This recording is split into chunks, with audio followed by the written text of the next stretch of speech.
But let's now catch up with former Senator, now Sky News host of Sunday with Stoker. Amanda Stoker joins us from Brisbane. Good to talk to you, Amanda.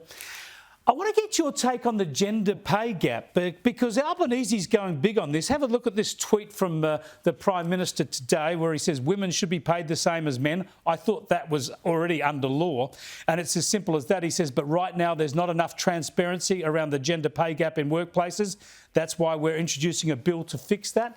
They're going to force every company with 100 employees or more to send in the data about whether the women are getting as much as the men. Is this worthwhile?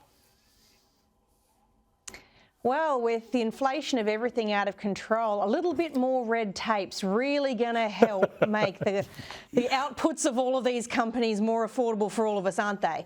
I mean, you hit on something really important there, Chris, and it is the cold, hard fact that Labor will never confront, and that is that it has been the law that there be equal pay for equal work for a very long time in this country.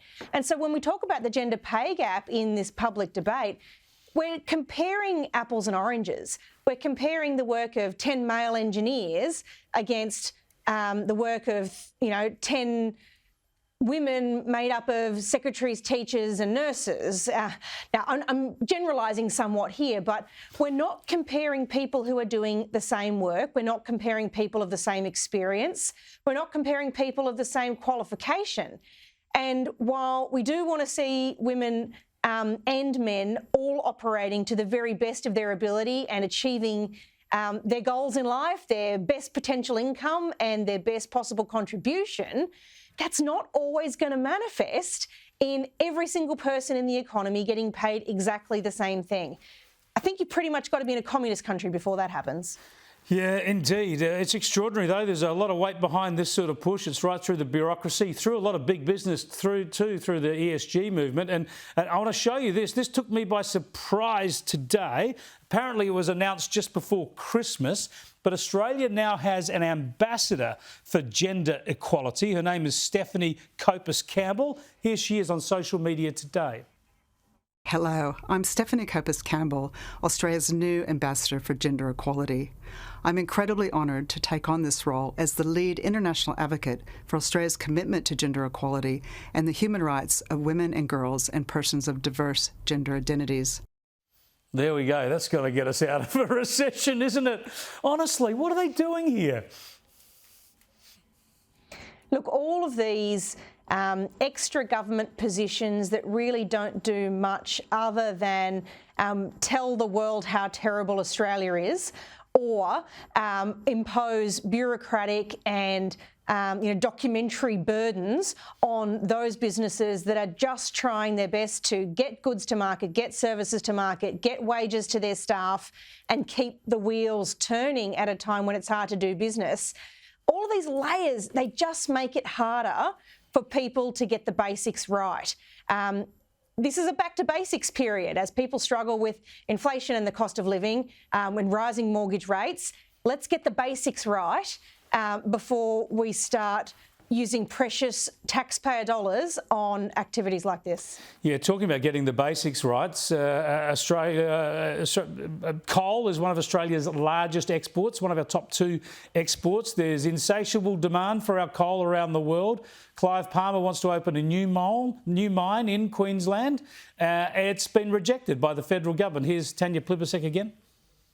I've decided that the adverse environmental impacts are simply too great. The mine is an open-cut coal mine, less than 10 kilometres from the Great Barrier Reef, and the risk of pollution and irreversible damage to the reef is very real. Amanda Stoker, that's a very significant decision, isn't it? It is a significant decision. I hope that the Minister has given adequate consideration for all of the ways that those risks can be mitigated, because the consequences for Australians of not investing in projects like these are huge. It costs jobs on the ground. It costs the availability of Australia's energy security. I mean, we don't invest in coal. We don't provide any kind of certainty for the market to invest in gas. We won't countenance nuclear. I mean, we shouldn't be surprised when there's a shortage of affordable, reliable energy and the real risk that Blackout Bowen's going to live up to his name. So the consequences of this are real.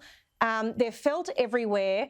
And for a moment of virtue, being felt in the glow of activists in the city, Tanya Plibersek runs the risk of causing great damage to the interests of, those people in our community who are doing it most tough.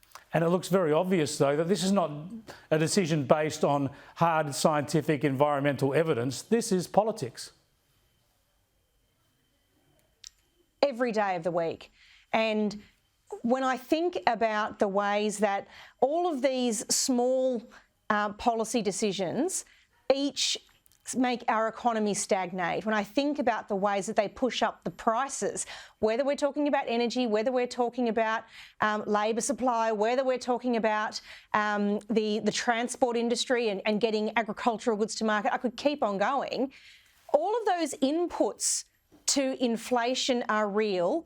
Partner that with the government spending that Mr Chalmers just won't rein in, and they don't have any justification for just pointing to the RBA and saying, oh, they're independent, it's their fault that interest rates are going up. The government holds all the levers here. There's only one lever left in the hand of the RBA by the time that it gets to interest rates. It's time for Labor to step up and do their job here.